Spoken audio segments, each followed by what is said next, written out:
Olá, eu sou a Luca, tô aqui no 8º semestre, de psicologia, também sou locutora da Rádio Rock desde os anos 90. Eu tô falando isso porque é uma junção, aqui no Cada Caso um Caos, aí desses dois universos, tanto da música que eu já tô há um tempão e a psicologia que eu estudo e adoro. E tem comentários do nosso querido professor e psicanalista, o Mário Sérgio Picorelli. A produção e edição é do Rafa Bolo, da Pombo Produções. Hoje, vamos falar sobre o baterista do Motley Crue, Tommy Lee. Thomas Lee Bass nasceu no dia 3 de outubro de 62 em Atenas, na Grécia. Ele é grego, da hora, né? Engraçado isso, O sobrenome dele é quase uma ironia, O sobrenome de um batera ser Bass. O pai, David Lee Thomas Bass, era um sargento do exército dos Estados Unidos e a mãe, a Vassiliki Vola Papadimitriou, era Miss, super linda, E chegou a ser, inclusive, candidata ao concurso de Miss Grécia em 57. Ou seja, a referência de beleza já começava ali, Bem acima da média. Ele tem uma irmã mais nova, a Athena, que também é baterista. A família toda se mudou, pra Califórnia, quando o Tom era novinho de tudo, ele ia fazer 1 ano. Curtia batucar, como várias crianças dessa idade também gostam, Mas o negócio ali virou coisa séria. O primeiro par de baquetas já chegou ali quando ele tinha 4 anos e o primeiro kit de bateria foi na adolescência. Nessa época aí, na adolescência, já pirava muito em Led Zeppelin, Van Halen, Sweet, que tem aquele som Ballroom Blitz, lembra? Ele também amava Kiss, AC/DC, era fãzaço de John Bonham e Alex Van Halen. Daí aquela história do entrei pelo seu rádio, tomei, você nem viu. Ele não queria saber de outra coisa, ficou louco nos sons que ele ouvia pela rádio. E aí acabou metendo fuga na escola no meio do ensino médio para fazer o corre como batera. Isso porque naquela época não tinha Music Dot, porque com a metodologia de ensino deles, você consegue estudar quando quiser, onde quiser, no seu ritmo, no seu tempo. Você não precisa largar a escola, trabalho, namorado, nada disso não. É só entrar, acessar e praticar dentro do seu tempo. E ó que lindo, tem desconto maravilhoso aí para geral do canal entrando no link que tá na descrição. musicdot.com.br/promoção/Luca, baratinho, por R$45 mensais você faz quantos cursos quiser. Então, bora praticar.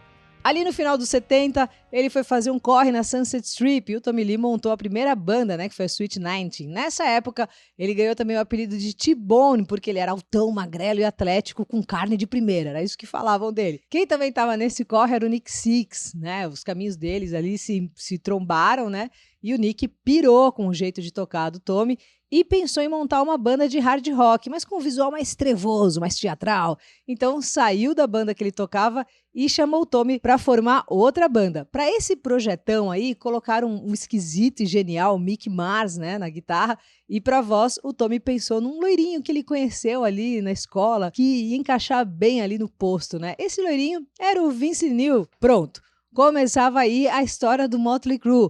Sobre o Motley, tem coisa assim pra caramba na internet. Eu vou recomendar aqui do canal do Casagastão, que eu adoro, tem muita coisa detalhada sobre a parte musical. Sou super fã do Casagastão também e do Motley Crue, Pra você ter uma ideia, ó os discos aqui, eu tenho esse aqui, Comprei em 1990, Dr. Feelgood, sensacional, Esse aqui é do ano seguinte. Também maravilhoso, é um disco duplo. Bom, mas dando aquela geral, o Motley atingiu um sucesso assim estratosférico, nos anos 80 e 90. O Tommy descia o braço, jogava a baqueta pra cima, girosflim de baqueta, girosflim de bateria. Daí pra frente só foi ficando mais insano. Ficava com a bateria numa gaiola de vidro, giratória, coisa mais louca. Depois a bateria passava nos trilhos por cima da plateia, montanha-russa, 360 e por cima da galera também. Enfim, teve até uma treta meio terceira D assim com o Travis Scott por causa disso, porque ele usou a mesma coisa nos shows e tal. Enfim, muitos dinheiros, birita e dorga e mulher pra tudo que era lado. Todos eram muito loucos, Dá pra ter uma noção ali de leve assistindo o filme The Dirt, tem no Netflix.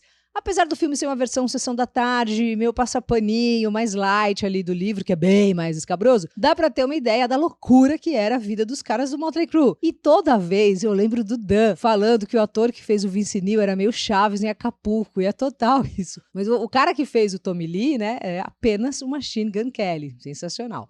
Bom, em 84, casou com a modelo da Playboy Elaine Starchuk e o casamento durou 7 dias. Pouco depois casou com a Heather Locklear, a advogada, lembra a Laura do Two and a Half Men? Essa aí. Ficaram juntos até 94. O baile seguiu, a Heather acabou se enroscando ali com o Rich Sambora, guitarrista do Bon Jovi, tiveram até uma filha, não foi só belisquinho não, o negócio ali virou. O Tommy noivou com a modelo a Bobby Brown, a crush de uma geração, Às vezes você fala o nome e não sabe quem é, mas quem é old school vai lembrar do clipe de Cherry Pie, do Warrant, é ela. Adendo, foi na gravação desse clipe aí que ela conheceu o Jani Lane, vocal do Warrant, ele escolheu ela a dedo. Na época, ela namorava com um dos irmãos Nelson, lembra aquela dupla meio Meus Queridos Pôneis? Era um hard rock bonzinho. Então, na gravação, Cupido flechou, se casaram, tiveram uma filha e separaram em 94. O Tommy viu a zaga aberta e bateu pro gol. Química deu certo, engataram o relacionamento, ela pegou a filha e se mudou para a mansão do Tommy. 6 meses depois, ficaram noivos, tudo lindo, maravilhoso. Um tempo depois, eles estavam fazendo um rolê num bar da Sunset Strip, quando trombam com a Pamela Anderson. Até aí eles não se conheciam. A super estrela, né, mega famosa já naquele auge, né, do Baywatch, colou nele e lançou um Tommy. Eu tava super morrendo de vontade de te conhecer. A Bob não deu muita importância na época, mas ela ficou meio desconfiada, assim, da sósia, né? Será que ela tem um plano? Aí o noivado deles não durou muito. O Tommy era mega possessivo e agressivo e ela deu área rapidinho. Depois do término, ela ouviu o recado na secretária, na época, né? Secretária eletrônica era coisa de gente fina. E a mensagem era do Tommy, falando assim, ó: estou em Cancún com Pamela Anderson, temos acessórios eróticos, vai rolar um rock and roll. Muito terceira D. Aí começa um dos relacionamentos mais polêmicos da mídia internacional. 4 dias depois desse rolê de Cancún, eles se casaram, voltaram para Los Angeles, a Pamela foi para a mansão dele em Malibu. Em 95, eles demitiram uma galera que estava trampando aí numa reforma da mansão. Um dos eletricistas, Randy Gotcher, não aceitou a demissão, ficou puto. E aí entrou na casa. Nessas, ele encontrou um Tommy, assim, literalmente pistola. Ele tava apontando uma 12, falando pra sair da propriedade e tal. O Randy, né, o eletricista, não gostou, meteu o louco e disse que tava indo só pegar umas ferramentas que estavam ali, ó. O Randy aproveitou para roubar um cofre. Achou que ia ver dinheiros mil, joias, esmeraldas e afins, mas não, encontrou a tão futuramente famosa sextape do casal. E olha como a vida é. O Randy Gotcher já tinha trabalhado na indústria pornô, então ele tinha o know-how aí, uns contatinhos. O Randy resolveu fazer milhares de cópias em VHS e começou a comercializar em um website, muito malandro. Quando a imprensa ficou sabendo, lascou. Era o início de um teatro midiático. A fita espalhou que nem fogo no mato seco. Isso foi um fenômeno cultural tão forte na época que a revista Variety publicou uma análise do vídeo, não, surreal, assim. A mídia do mundo caiu com as 10 nessa história da sextape. O casal tentou de tudo, né, pra brecar a distribuição, mas não conseguiu. Processo pra lá, processo pra cá, nada. Dentro de casa, a relação também já não estava mais legal, né? O Tommy disse que não conseguir fazer nada sobre essa questão da fita trouxe muita frustração e estresse pro relacionamento. A Pamela, infelizmente, teve um aborto espontâneo na sua primeira gravidez, mas no dia 5 de junho de 96 nasceu o primeiro filho, o Brandon. Meses depois, a Pamela entra com o primeiro pedido de divórcio, mas se arrepende, fala, será que é isso que eu quero? Será que não é? E aí, volta atrás. 1 ano depois, nasce o segundo filho do casal, Dylan. O Tommy, ele admitiu que ele não soube lidar, né, com a pouca atenção que recebia da Pamela. Ele basicamente competia a atenção dela com os filhos. Ficaram nessas, né, voltando e terminando, até que a Pamela apareceu bem próxima, né, vamos dizer assim, do Kid Rock. Aí eles se separaram em 2007. Nesse mesmo ano, o Tommy foi expulso do MTV VMA porque saiu no soco com o Kid Rock. Meu Deus. Aí eles estavam tentando reconciliação, né, de número 801, e então que se separaram de vez ali em 2010. E em 2018, o Tommy tomou um soco do próprio filho, do Brandon, que ficou pistola aí com um monte de groselha que o pai postou no Twitter sobre a mãe. O que acontecia? O Tommy Lee, mandava ver nos Beat Night, bebia pra caramba e saía postando vários absurdos. Essas tretas eram tão famosas, mas tão famosas, que estão produzindo inclusive uma série sobre o casal. Sebastian Stan, né, o ator famosíssimo por ser o Soldado Invernal da Marvel, vai fazer o papel do Tommy Lee.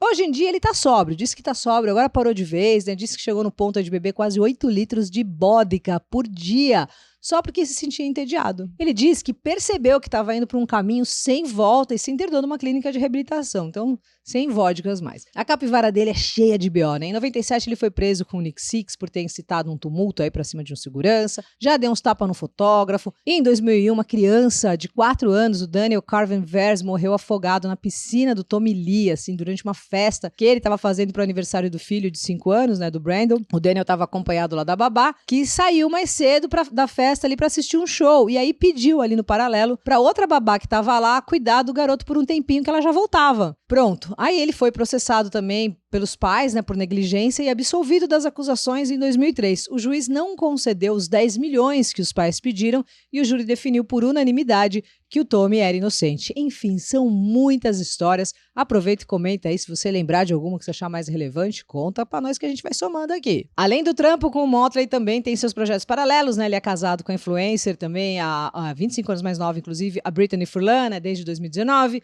O Tommy influenciou muita gente, né? Sei lá, muita gente que nem eu, assim, também começou a tocar bateria por causa dele, do Lars, aquela galera ali. Muito antes de saber qualquer coisa sobre a vida pessoal, né? Muito antes da história com a Pamela. Quem também começou a tocar por influência dele foi o sensacional Travis Barker do Blink, que tem episódio aqui, inclusive. O Tommy aparece no novo clipe do Post Malone, né? Que se chama Motley Crue, veja só. É milionário, sobre o Motley, ficam naquelas de separa e volta, volta, separa e vai. Odeia meet and greet, gente que levanta o celular também no show pra gravar, odeia, detesta entrevistas, já tocou com a Christina Aguilera, já gravou um disco com o Smashing Pumpkins, já teve a própria série, já participou de outras, enfim. Hoje, ele tá aí quase batendo 60 anos, né? Tem 58, numa entrevista disse que não tem ideia de como continua vivo. Mário, querido, você pode falar sobre esse fenômeno do auê que causa a exposição de aspectos da vida das pessoas, né? Essa coisa da vida pessoal, que alarme, né? Quanta coisa, o que é isso? Fala aí, Mário Sérgio Picorelli, psicanalista, psicólogo e professor. Pessoal, um grande abraço. A história da sextape foi realmente uma sacanagem de quem publicou. Falando de outra maneira, foi um crime de difamação e injúria tipificada nas leis penais de vários países, inclusive no Brasil. Explicando melhor, a difamação é um crime contra a honra da pessoa, ou seja, quando atinge objetivamente a reputação do indivíduo perante a sociedade. Já a injúria afeta a honra subjetiva da pessoa. Em outras palavras, o sentimento de respeito pessoal. Como vocês podem deduzir, o Tommy Lee e sua mulher foram alvos da injúria e da difamação. No tempo em que as cortes europeias usavam do veneno para afastar uma pessoa indesejável, perguntaram para Maria Antonieta, isso em 1700 e pouco, rainha da França, se ela não tinha receio de ser envenenada, ao que ela respondeu: nos dias de hoje não é necessário usar o veneno, basta usar a injúria e a difamação. Muito atual essa frase. Tem um filme belíssimo chamado Infâmia, baseado numa peça da Lillian Hellman, com a Shirley MacLaine e a Audrey Hepburn, sobre um internato para crianças da aristocracia americana e de propriedade dessas duas professoras. Uma das alunas, que não gostava da escola e malvada que era, fofocou certo dia para a avó que as duas professoras tinham uma relação lésbica. A avó, confiando na neta, espalha a injúria, difamando as duas professoras. E do dia para a noite, elas perderam todos os alunos, além de ficarem marcadas na cidade como duas monstros. Uma delas perde o noivo e a outra se enforca. Por que a injúria e a difamação criam tanto auê nas pessoas? A resposta é que nós, humanos, gozamos com a desgraça alheia, principalmente se ela provém de um aspecto secreto do outro, como a sextape da história de hoje. Já vi muitos olhinhos brilharem maldosamente diante de uma revelação secreta de outra pessoa. Mas eu termino reafirmando que todos nós temos o direito de ter nossos segredos, temos o direito de guardar o mais secreto de nós longe dos olhares alheios e, com isso, preservar a nossa honra. A honra é isso, o direito de mostrar o nosso melhor aspecto para a sociedade e ter o direito de esconder aquilo que consideramos secreto e pessoal. Um beijo a todos. E aí, curtiu? Tomara que sim. Toda semana tem vídeo novo aqui no canal, então se inscreve, curte, compartilha. Vamos somar a nossa comunidade aqui dos amantes da psicologia e música.